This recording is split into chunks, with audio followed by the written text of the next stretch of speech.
I'm a single child. I'm alone since day one I came into this world. I'm an INTJ in the Myers-Briggs personality test. I'm 90% in introversion. Just to give you a context, above 50% is introvert, and 90% is considered severely introvert.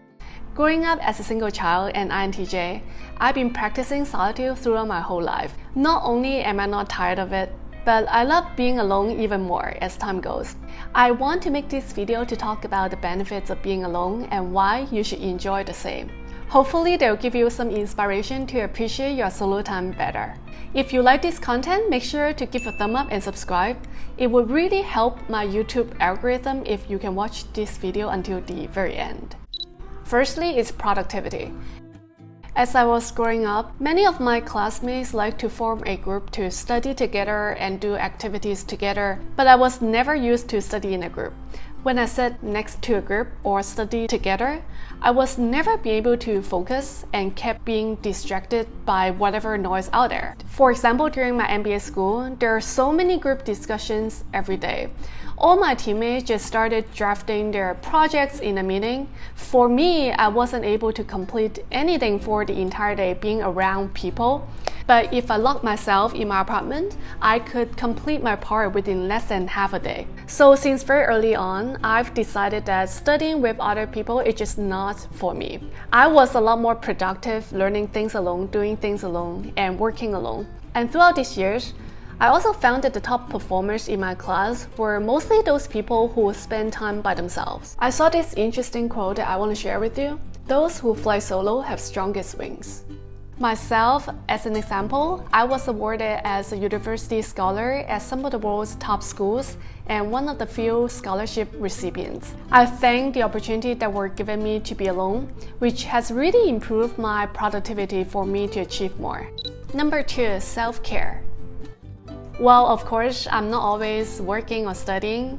So at those times when I'm not working or studying, I enjoy picking up some of my hobbies, which I have quite a few. That to me is a self-care therapy.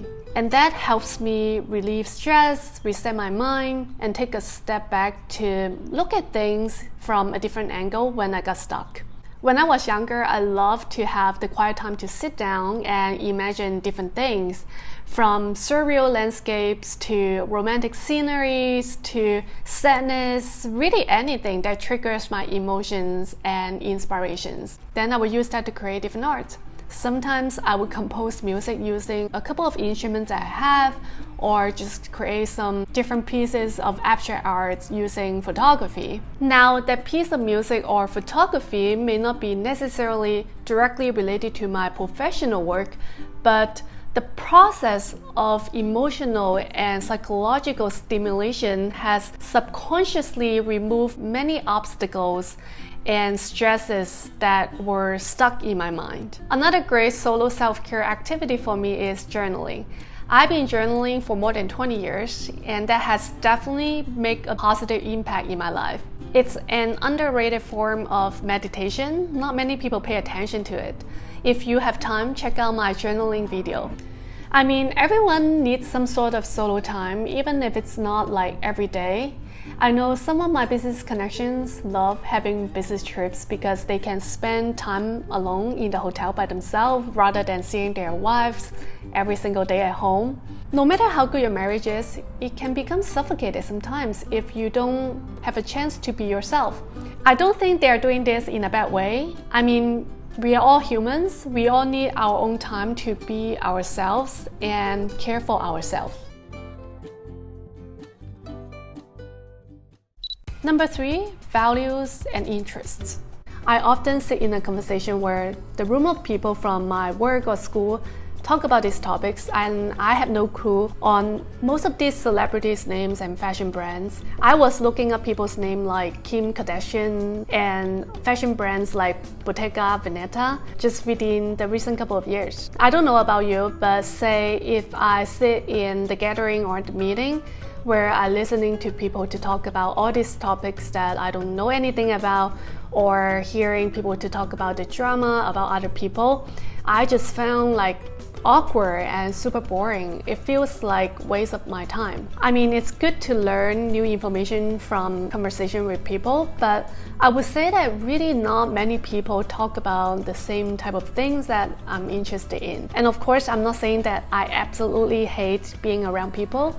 I still enjoy meaningful conversations and great companies where we learn from each other and help each other to improve ourselves. And I love meeting my good friends, which I only have a single-digit number of them. We haven't met for many years because we're in different parts of the country and the world, but whenever we meet up again, it always feels like the time has never passed. But great company comes very rare. So for most of the time, in my personal experiences, I found that staying alone allows me to learn better and learn more from internet and YouTube and just better self-improvement. Number 4, motivation. Now, many people say they need other companions to do things together with them.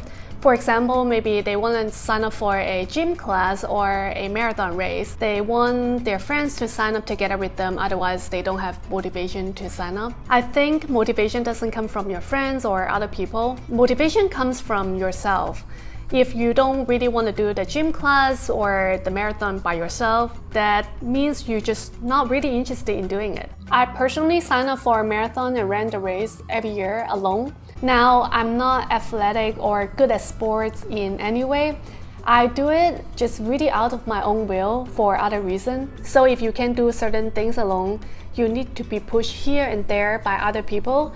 I think deep down at your heart, you'll probably not want to do it so badly. So in that case, I advise you just try to do other things that you really wanted to do with or without other people. So what are those things for you? I hope this video provides some inspiration or different perspective for you to really get to enjoy your solo time rather than thinking it's lonely. You're not, and you're self-caring. So share with me your thoughts and experience that you may have. If I can help you in any way, contact me on kksuccess.com. I've been quite successfully coaching many humans on school, career, and even life topics. If you want to hear my voice more often, add my podcast channel, The Krazy Koala, and my Instagram. Take care!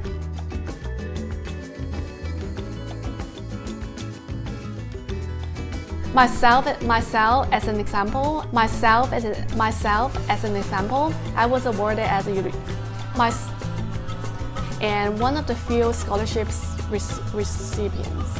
I thank the opportunity that was given me. I thank the opportunity that were given me to be alone. That has really improved